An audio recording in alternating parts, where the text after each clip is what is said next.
Have you ever taken a photo that just feels flat, like it's missing something, but you can't quite put your finger on it? This photo might look like a romantic moment, but there's so much more in this one frame. There's a story, real emotion, and a location that adds extra meaning.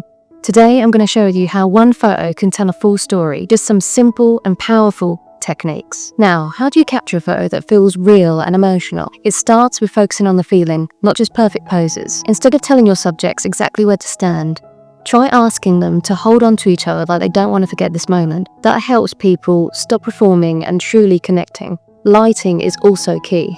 This photo was taken in golden hour when the sun was low and soft. The warm light wraps around the couple and adds a warm, cozy feeling. No need for flash or fancy lights. Just pay attention to the light around you. Take a look at this moment closely.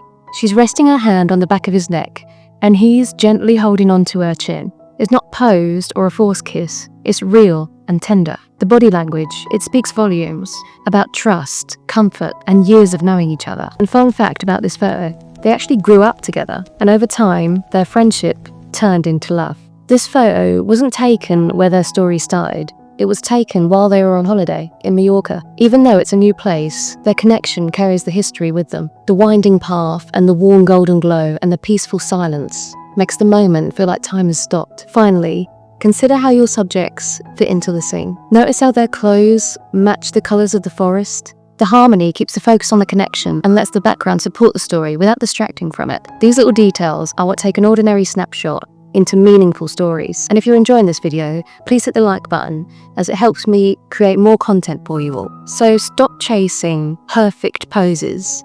Just focus on real emotion, and then something amazing happens. People don't just see photos, they actually feel them. And if this video changed how you think about photography, like and share it with a friend who wants their photos to actually mean something. I'd love to hear from you. And a little question I want to ask you. What moment would you like to freeze forever? Leave it in the comments below. And don't forget to subscribe for more emotional storytelling photography tips. And coming up next, I'll be sharing with you a full cinematography breakdown on Strangers from Hell, starting with the first episode. And if you enjoy it, I'll cover episode 2, so stay tuned. And if you want to keep learning, check out this video here where I show you how you can fix your framing in photography. And it's a big part for telling stories in photography. So I'll see you over there.